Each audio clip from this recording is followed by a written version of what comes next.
अस्सलाम वालेकुम।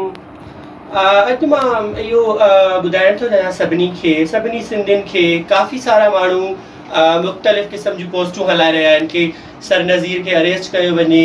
त मां इहो ॿुधाईंदो हलां कि मां सर नज़ीर खां पंहिंजी ख़ुशी ख़ातिर, पंहिंजे शौक़ु ख़ातिर, राज़ी ख़ुशी मैट्रिक जो पेपर ॾियण जे करे सेक्स करायो हुयो सर नज़ीर मलाह कंडियारे वारे खां। ठीकु आहे, मां सर नज़ीर मलाह खां करायां या पूरे कंडियारे खां करायां, मुंहिंजी गांड आहे, मुंहिंजी मर्ज़ी आहे। तव्हांखे कहिड़ो मसइलो आहे? तव्हां थींदा केरु आहियो मूंखां पुछण वारा कि सर नज़ीर खां छो करायो अथई?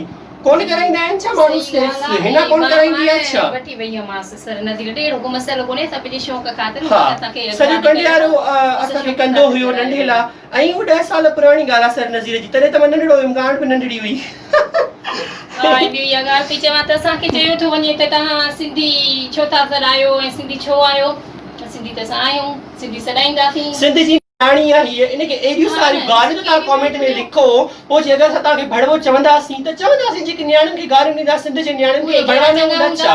ऐं हा, हिकिड़ो ॿियो इंकिशाफ़ आऊं कंदो हलां कि मखदूमनि जी कास्ट में सिर्फ़ु असां ई मखदूम न आहियूं, असांजा ॿिया रिलेटिव्स मखदूम नौशहरा फिरोज़ में, कुंडा खाईअ में कराईंदा आहिनि, सभु कराईंदा आहिनि। सिर्फ़ु असां मखदूम न आहियूं, असांजा पूरा मखदूम चितूं आहिनि। ठीकु आहे, इन लाइ असांखे सिर्फ़ु न टारगेट कयो वञे। सर नज़ीर खां मां पंहिंजी ख़ुशी ख़ातिर करायो हो।